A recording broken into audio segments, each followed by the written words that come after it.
किताब मुकद्दस में से नहमिया के दूसरे बाब की तिलावत। अर्थशस्ता बादशाह के 20वें वर्ष निसान के महीने में जब मैं उसके आगे थी तो मैं उठाकर बादशाह को दी, और इससे पहले मैं कभी उसके हजूर उदास नहीं हुआ था। सो बादशाह ने मुझसे कहा, तेरा चेहरा क्यों उदास है, बावजूद ये कि तू बीमार नहीं है? बस ये दिल के गम के सिवा और कुछ ना होगा। तब मैं बहुत डर गया और मैंने बादशाह से कहा कि बादशाह हमेशा जीता रहे, मेरा चेहरा उदास क्यों ना हो, जबकि वो शहर जहां मेरे बाप दादा की कब्रें हैं उजाड़ पड़ा है और उसके फाटक आग से जले हुए हैं। बादशाह ने मुझसे फरमाया, किस बात के लिए तेरी दरख्वास्त है? तब मैंने आसमान के खुदा से दुआ की।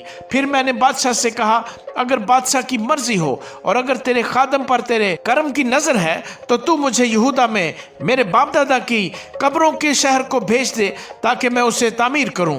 तब बादशाह ने, मलका भी उसके पास बैठी थी, मुझसे कहा, तेरा सफर कितनी मुद्दत का होगा और तू कब लौटेगा? गर्ज बादशाह की मर्जी हुई कि मुझे भेजे और मैंने वक्त मुकर्रर करके उसे बताया, और मैंने बादशाह से यह भी कहा, अगर बादशाह की मर्जी हो तो दरिया पार के हाकिमों के लिए मुझे परवाने अनायत हों कि वो मुझे यहूदा तक पहुंचने के लिए गुजर जाने दें, और आसिफ के लिए जो शाही जंगल का निगहबान है एक शाही खत मिले कि वो हैकल के कला के फाटकों के लिए और शहर पनाह और उस घर के लिए जिसमें मैं रहूंगा कड़ियां बनाने को मुझे लकड़ी दे। और चूंकि मेरे खुदा की शफकत का हाथ मुझ पर था, बादशाह ने मेरी अर्ज कबूल की। तब मैंने दरिया पार के हाकिमों के पास पहुंचकर बादशाह के परवाने उनको दिए, और बादशाह ने फौजी सरदारों और सवारों को मेरे साथ कर दिया था। और जब सुमलत होरूनी और अमूनी गुलाम तूबिया ने यह सुना कि एक शख्स बनी इसराइल की बहबूदी का ख्वाहान आया है तो वो नहायत रंजीदा हुए, और मैं यरूशलेम पहुंचकर 3 दिन रहा। फिर मैं रात को उठा, मैं भी और मेरे साथ चंद आदमी, पर जो कुछ यरूशलेम के लिए करने को मेरे खुदा ने मेरे दिल में डाला था वो मैंने किसी को न बताया। और जिस जानवर पर मैं सवार था उसके सिवा और कोई जानवर मेरे साथ न था। और मैं रात को वादी के फाटक से निकलकर अजदहा के कुएं और कौड़े के फाटक को गया, और यरूशलेम की फसील को जो तोड़ दी गई थी और उसके फाटकों को जो आग से जले हुए थे देखा। फिर मैं चश्मा के फाटक और बादशाह के तालाब को गया, पर वहां उस जानवर के लिए जिस पर मैं सवार था गुजरने की जगह न थी।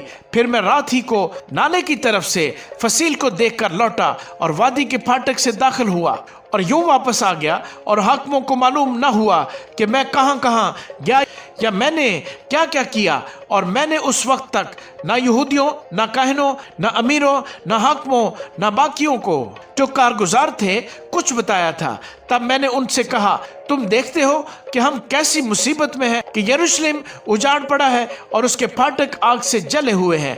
आओ हम यरूशलेम की फसील बनाएं ताकि आगे को हम जिल्लत का निशान न रहे। और मैंने उनको बताया कि खुदा की शफकत का हाथ मुझ पर कैसे रहा, और ये कि बादशाह ने मुझसे क्या क्या बातें कही थी।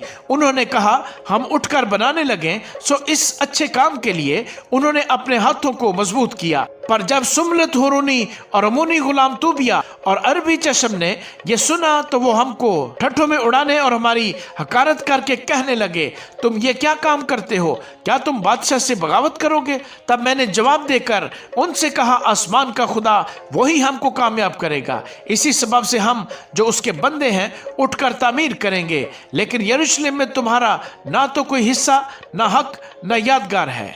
आमीन।